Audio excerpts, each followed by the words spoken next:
Hello বন্ধুরা, আজকে রান্না করব আমার খুবই ফেভারিট আর পছন্দের একটা ডিশ। তার জন্য আমি নিয়ে নিয়েছি এই যে কি, তো চিনতেই পারছো, এটা বাঁধাকপির বুড়ো বুড়ো পাতা। তো এটাকে আমি ফাট করে বেছে নেব। কড়াই, বাঁধাকপি কুচি কুচি করে নিয়েছি, আর এখানে আছে ধনেপাতা আর রসুন। তো কালো জিরে নিয়ে এই জন্য এটা স্কিপ করে গেছি। কড়াইতে দিয়ে দিলাম সামান্য একটু তেল, তারপরে এই তেলের মধ্যে দিয়ে দেবো বাঁধাকপির পাতাগুলো, আর দিয়ে দিচ্ছি এই ধনেপাতা কটা আর কটা রসুনের কোয়া। এই যে রসুনের কোয়াগুলো দিয়ে দিলাম। এবার এটা দিয়ে এটাকে ভালো করে মজাতে হবে যতক্ষণ না বাঁধাকপির পাতাগুলো নরম হচ্ছে। তো একটু হালকা জলে ছিটে দিয়ে এটা আমি ঢাকা দিয়ে রেখে দেবো।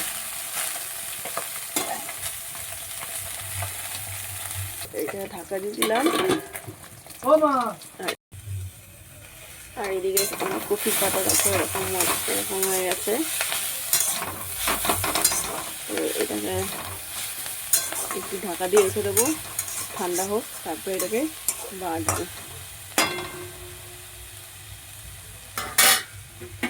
এখন আমি নামিয়ে নেবো, বাটিতে নিয়ে বাটবো।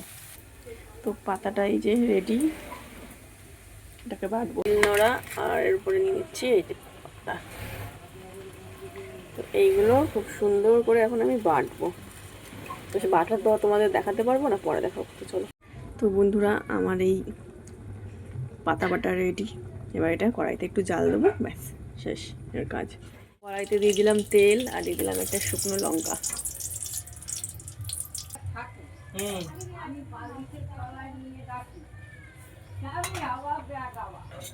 এবার দিয়ে দিলাম পেঁয়াজ।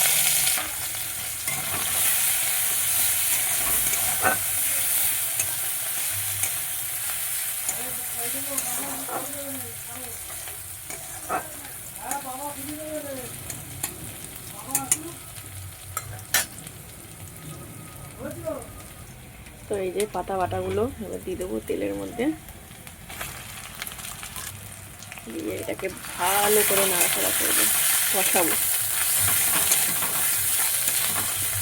এটা পুরো ভাতকলের মতনই কষে, আর খেতেও কিন্তু ভাতকলের মতনই লাগবে। অতটা আর লাগবে না, কিন্তু ভালোই লাগে খেতে।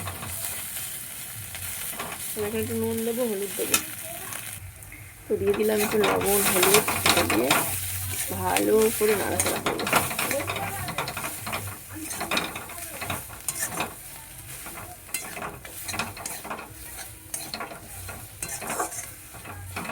তো এটা যখন পুরো জলটা টেনে যাবে, একদম শুকনো শুকনো হয়ে যাবে, তখন এটা রেডি হয়ে যাবে। তো চলো দেখা হচ্ছে খাওয়ার সময়। টাটা। তো এই যে রেডি হয়ে গেছে কপির পাতা বাটা।